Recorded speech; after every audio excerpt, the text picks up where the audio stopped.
இயேசுவில் அன்பான சகோதரர்களே சகோதரிகளே, ஜூலை மாதம் 31ஆம் தேதி நாம் லோயலா இக்னாசியாருடைய பெருவிழாவை கொண்டாடுகிறோம்.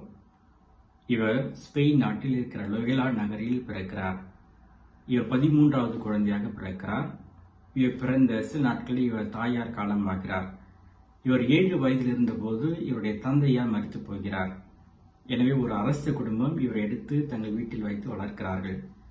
எனவே சிறு வயது முதல் இவர் இராணுவத்தை பற்றி கேள்விப்பட்டதால் இவரும் படை வீரராக மாற வேண்டும் என்று ஆசைப்படுகிறார். எனவே இவர் தன்னுடைய 17வது வயதில் இராணுவத்தில் சேர்கிறார். இவர் தன்னுடைய 30வது வயதில் 1521ஆம் ஆண்டு ஒரு போருக்கு செல்கிறார். அதில் இவர் அடிபட்டதால் இவரை மருத்துவமனையில் சேர்க்கிறார்கள். மருத்துவமனையில் இவர் புத்தகங்களை வாசிக்க வேண்டும் என்று புத்தகத்தை கேட்கிறார். இவருக்கு 2 புத்தகங்கள், த லைஃப் ஆஃப் கிரைஸ்ட் மற்றும் ஃபிளவர்ஸ் ஆஃப் செயின்ட்ஸ் என்ற 2 புத்தகங்கள் இவருக்கு தரப்படுகிறது. இந்த புத்தகங்களை ஒரு முறை வாசிக்கிறார். இவர் மீண்டும் வாசிக்கிறார். மீண்டும் பல முறை இந்த புத்தகத்தை வாசித்து இதன் விளைவாக இயேசுவின் மீது ஒரு தனியான அன்பை கொள்கிறார்.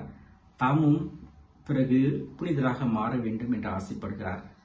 எனவே இவர் புனித நாடுக்கு திருப்பயணம் மேற்கொள்ள வேண்டும் என்று ஆசைப்படுகிறார்.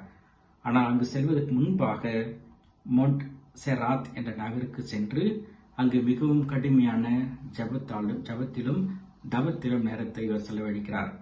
எந்த அளவுக்கு எனில் இவர் காலில் ஒரே ஒரு ஷூவை மட்டும் போட்டுக் கொள்வாராம். உடலில் வெப்பம் தருகிற, வேதனை தருகிற ஆடைகளை அணிந்து கொள்வார். ஒரு நாளைக்கு பல மணி நேரம் முழந்தால் படியிட்டு ஜெபிப்பார். அதோடு அங்கே பாவ சங்கீதம் செய்வதற்காக 3 நாள் பாவ சங்கீதத்திற்கு தயாரித்து இவர் பாவ சங்கீதம் செய்கிறார். தன்னையே முழுவதுமாக இயேசுவுக்கும் அன்னை மரியாளுக்கும் இவர் அர்ப்பணிக்கிறார். பிறகு மொண்ட் செராத் என்ற நகரில் இருந்து மான்ட்ரேசா என்ற நகருக்கு செல்கிறார். அங்கே மார்ச் மாதம் 25ஆம் தேதி முதல் 1522ஆம் ஆண்டு, பிறகு 1523ஆம் ஆண்டு ஏறக்குறைய 1 ஆண்டு அங்கே தங்கியிருக்கிறார். மீண்டும் அங்கே தவமும் ஜபமும் செய்கிறார். அந்த இடத்தில் சில நாட்கள், ஒரு வாரம் முழுவதுமே எதுவும் உண்ணாமலும் எதுவும் குடிக்காமலும் இருப்பார்.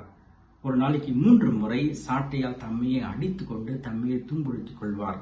ஒரு நாளைக்கு 7 முறை 7 மணி நேரம் ஒரு நாளில் இவர் ஜெபிப்பது உண்டாம். அந்த நேரத்தில் தான் சாத்தானும் இவரை சோதித்திருக்கிறது. இவரிடம் உன்னுடைய எண்ணம் நிறைவேறாது, நீ எந்த அளவுக்கு ஜெபித்தால் கூட நீ புனிதராக மாற முடியாது, எனவே ஜெயிப்பதெல்லாம் கைவிட்டு விடு என்று இவரிடம் சொல்லியிருக்கிறது. ஆனால் இவர் தன்னோடு பேசியது கடவுள் அல்ல, சாத்தான் என்பதை கண்டுபிடித்து அதனுடைய குரலுக்கு செவிமடுக்காமல் கடவுளுடைய குரலுக்கு செவிமடுத்து இவர் தொடர்ந்து ஜபத்திலும் தபத்திலும் இருந்து வந்தார்.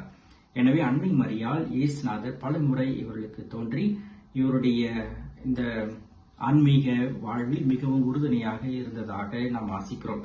அந்த நேரத்தில் தான் ஸ்பிரிச்சுவல் எக்ஸசைஸ் என்ற புத்தகத்தை இவர் எழுதி இயேசு சபை குருக்கள் அல்லது மற்ற எல்லாருமே 30 நாட்கள் செய்கிற தியானத்திற்கான ஒரு புத்தகத்தை இவர் எழுதுகிறார். பிறகு அந்த நகரிலிருந்து சென்று பார்சலோனா நகருக்கு செல்கிறார். அங்கே இவர் பல புத்தகங்களை எழுதுகிறார். பிறகு பிரான்ஸ் நாட்டில் இருக்கிற பாரிஸ் நகருக்கு இவருடைய இறையியல் மேற்படிப்பு மாஸ்டர்ஸ் இன் தியாலஜிக்காக வருகிறார். அங்கேதான் இவர் முதலாக பிரான்சிஸ் சேவியர் மற்றும் பீட்டர் ஃபாபர் என்பவரை இவர் சந்திக்கிறார். இவர் இருவரும் பிற்காலத்தில் புனிதராக மாறுகிறார்கள். இந்த மூவருமே ஒன்றாக சேர்ந்து 1537ஆம் ஆண்டு வெனிஸ் நகருக்கு வருகிறார்கள். வெனிஸ் நகருக்கு மூவருமே குருக்களாக மாறுகிறார்கள். பிறகு இந்த மூவரும் இவர்கள் ஒன்றாக சேர்ந்து 1540ஆம் ஆண்டு சொசைட்டி ஆஃப் ஜீசஸ், இயேசுவின் சபை என்ற ஒரு சபையை ஆரம்பிக்கிறார்கள். இவருடைய வாழ்வை கண்டு பல இளைஞர்கள் இவரோடு சேர்கிறார்கள். எனவே குறுகிய காலத்திலே இவர்களுடைய எண்ணிக்கை அதிகமாக மாறுகிறது. பல பள்ளிகளை இவர் நிறுவுகிறார்கள்.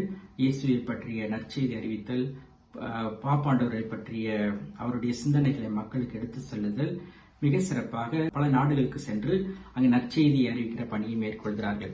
இதன் மூலமாக தான் புனித பிரான்சிஸ் சவேரியாரும் இந்தியாவுக்கு வருகிறார். அன்பானவர்களே, லோயலா இக்னாசியார் அவர் எழுதிய ஸ்பிரிச்சுவல் எக்ஸசைஸ் என்ற புத்தகத்தை தவிர ஏறக்குறைய 7000 மடல்களை அவர் எழுதியிருக்கிறார். இந்த மடல்களும் இவர் எழுதிய புத்தகங்களும் இன்று திருச்சபைக்கு ஒரு பெரிய பொக்கிஷமாக இருக்கிறது. இவருடைய வாழ்க்கை நமக்கு கற்றுத்தருகிற பாடம் என்ன எனில், முதலாவதாக வாசிப்பு. இவர் மருத்துவமனையில் வாசித்தார். 2 புத்தகங்கள் வாசித்தார். இந்த வாசிப்பு இவருடைய வாழ்க்கையை மாற்றியது.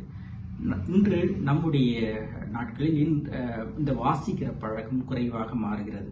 எனவே விவிலியத்தை வாசிக்கலாம், புனிதருடைய வாழ்க்கை வாசிக்கலாம், அல்லது உங்களுக்கு எந்த புத்தகம் விருப்பமாக இருக்கிறதோ அந்த புத்தகத்தை வாசித்து நம்முடைய அறிவையை நாம் பெருக்கிக் கொள்ளலாம்.